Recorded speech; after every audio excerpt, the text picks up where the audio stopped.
Hi, I'm Ross Bennett, Head of Performance at BD Sports Science, Head of Integrated Performance at Queen's Park Rangers Football Club. Just short vlog and a short video just around one of our new resources that we're going to release as part of our Daily Sports Science DNA. So I guess today we're going to look at a checklist or a priority list for a new manager coming into a new job, or a head coach as it is termed now, and applicable to all levels. There might be some subtle changes if you're working with underage, which we'll go through in a document. But yeah, all levels, all ages, all codes.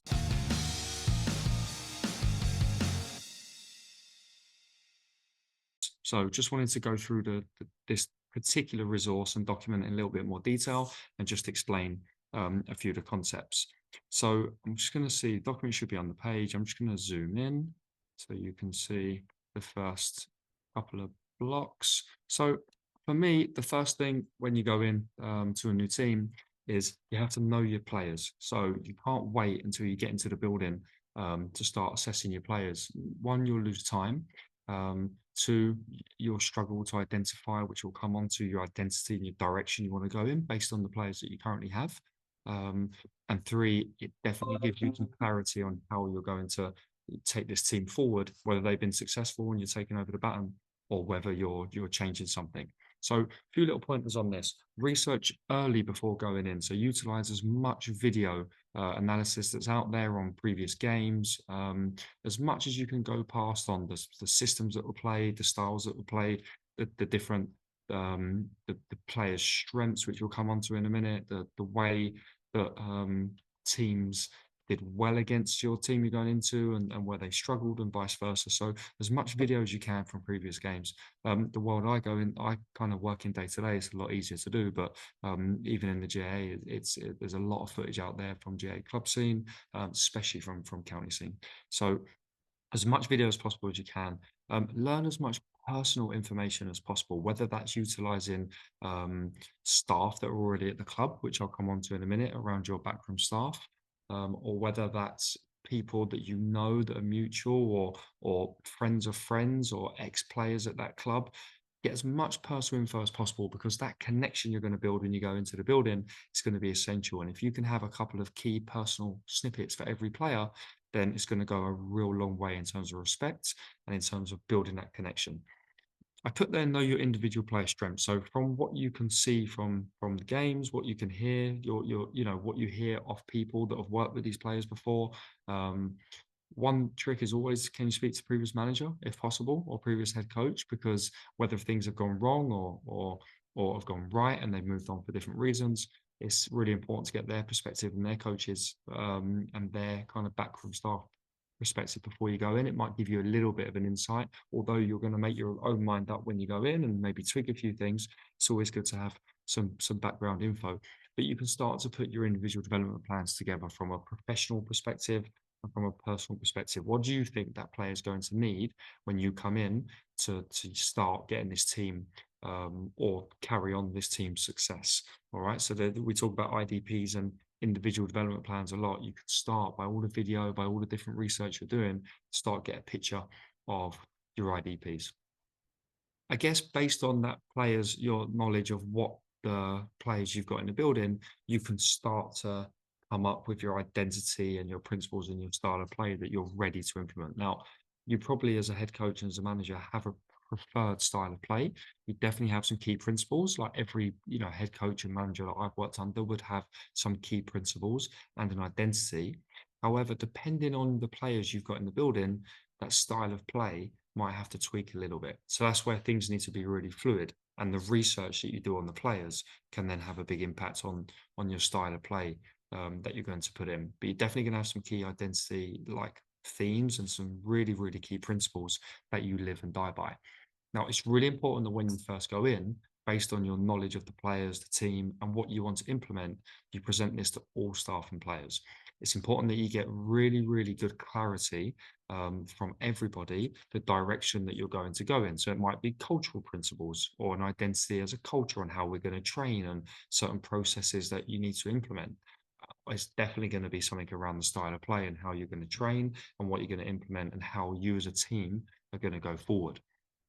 Um, it's really, really important that you allow the players to flourish and you work on their strengths, but it's also important that you don't implement style of play that the current players can't do, because that's where I feel a lot of teams break down. They either haven't got the players in the building to do what the manager wants them to do, or they don't utilize the strengths of the players that are in the building. So that's really important.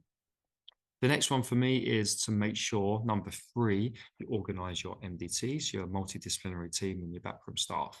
And key questions I ask when anybody going in, who's in the building already? So who was with the previous panel and the previous regime? Is there somebody that is really, really good that you want to keep? And then it's about aligning that person to the direction that you want to go in. Or is that person so misaligned that it wouldn't be a good relationship? But who's the experts in the building that you want to keep?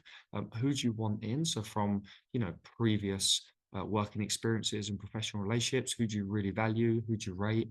That's why a lot of people, a lot of managers and head coaches bring in people they've worked with at different clubs because they've worked with them for a long time. They rate them. And the last one is, where's your blind spots with the group? So, and I say this because, and it links to the first one about who's in the building already. If you're going in to make a massive change in terms of culture, in terms of processes, you feel like things need to be more professional, for example, but there's a group that are really, really poor culturally and might give you a little bit of backlash, because for me, it's all about alignment with staff and players. And if you feel that you're going to struggle with that alignment, who in the building can help you with the blind spots with that group? If you're going in to increase the general fitness of a group, for example, and you want to work on more, well, you might need someone who knows those players really well from a medical perspective to see, well, can these players actually handle this? And that's where the conversations are had. So who do you want to bring in? Who's in the building already? And make really, really methodical decisions based on who can have what impact to your success as a team. Number four, then you're looking at assessing what facilities, and you probably would have done this as you went for the job or interviewed or whatever, but what facilities and structures are in place, and where's the potential expansion of the club? So is it going to be like various schedule changes? And we'll talk about periodization in a minute, but is it going to be schedule changes? Is it going to be logistical tweaks around travel into games, around training nights, that you'd like to make an improvement or propose that to make an improvement or development from the club? Can you provide different services that they're providing at the minute? So different analysis type sessions, gym, recovery days. Have you got the resources to do that? If not, is there potential to expand or at least be quite creative with what you've got? Where is the club going? I think that's an important question to know. Like, where is the next 3 to 5 year plan, and where do you sit into that? It's really important that you look long term with your plans, although it's really important that short term, management isn't guaranteed. So you've got to hit the ground running. And where's the investment in the development pathways? Something that I'm always interested in when I bring in a style of play or an identity. Well, what's our pathway like from a development perspective and our underage academy players? And is everybody aligned with the senior team on that? Because if not, then that's really important to do. And that's where your investment comes in with the youth. The next one then for me is about, okay, our next 4 week block, we need to sit down with our MDT and knowledge of the players and who's in the building, and we need to start periodizing this initial training period. So I've put down 4 weeks, but some people go initial 2 weeks, some people do an initial phase. It depends on when you go in. If you're going in pre-season, you can program for longer. If you go in season, then it's different, and you maybe need to plan a little bit short term. But with a medium term in mind. So the next 2 to 4 weeks initially, my questions that I ask myself, what impact do you want? So what impact do I want going into a club? Do I want to ramp up physical levels because I feel the players aren't fit enough and we need to start improving our intensity in games and improving our ability to press, improving our ability to outrun teams? Then what's the implications for that? Have we got the players to do that? What part of the season are we in? What game minutes have they come off the back of? All these questions are being asked. What do I want to develop across the four corners? I mentioned physical there, but is it going to be a massive overhaul in tactical, the way we're going to play, or the technical requirements of the players? Again, are they competent enough to do it? How much work do they need in that area? From a psychological perspective, have they been like struggling to see games out? Have they been in a bit of a rut? Do we need to start to tweak that to get a little bit more strength in the psychological corner to start seeing games out? A bit more of a winning mentality. How are we going to do that?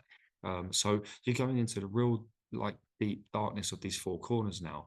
The next one then, so links in with the first two. So we need to create some periodization structure. What's the scheduling like? What's the content? Are we going to make any tweaks to the days that we're working? Does it make sense physically? Does it make sense from a development and a learning perspective? And then, like I said with the presentation, really, really important that you give this schedule to the players and staff. So, you know, in previous regimes and current regime, minimum month by month. You can give them a season outline, but I think it's really, really difficult at times to plan a season because things crop up and you might want to shift things around, and you don't want players to hold you to account for 12 months worth of working days. When it could change and you might get people a little bit grumpy. But you can definitely plan a month at a time, give them a schedule and make sure that that schedule is well thought out, aligned within the MDT, and make sure that we really, really plan something that's really thorough and ticks all the corners. And I guess the last one for me is depending on when you go in, so it might not be the next game, but it's the first real important game. Prepare everything you can to win that game. You have a real bounce effect on the first game for any new head coach and new manager. Try and utilize that the best you can. So make sure you put all your focus and detail in preparing for that game. So everything that you've put in place for the medium term and start planning, and for the long term in terms of the team you're building, that's brilliant. But get yourself in gear to prepare for that game and prepare really, really strong. Because that first game, from a performance perspective and ideally an outcome, can really start to take people on a journey straight away and build momentum. Or it can start to delay that momentum and take a little bit of time. So not the be all and end all if you don't win that next game or that first important game, but do whatever you can, try and prepare, give them the best chance to really go out there and win. So that's my summary. I guess on head coach, what we think the key checklist is from going in. I'll just give you back up there. That resource will be going out to you guys anyway as a document, so you've got that to amend, and we'll put the word on dailysportscience.com and send out the PDF on the groups, so you can have a look at that. Again, would love your feedback, but that was my whistle stop tour of going in, priorities, some things on the agenda for a new head coach. Thanks, guys. Speak soon.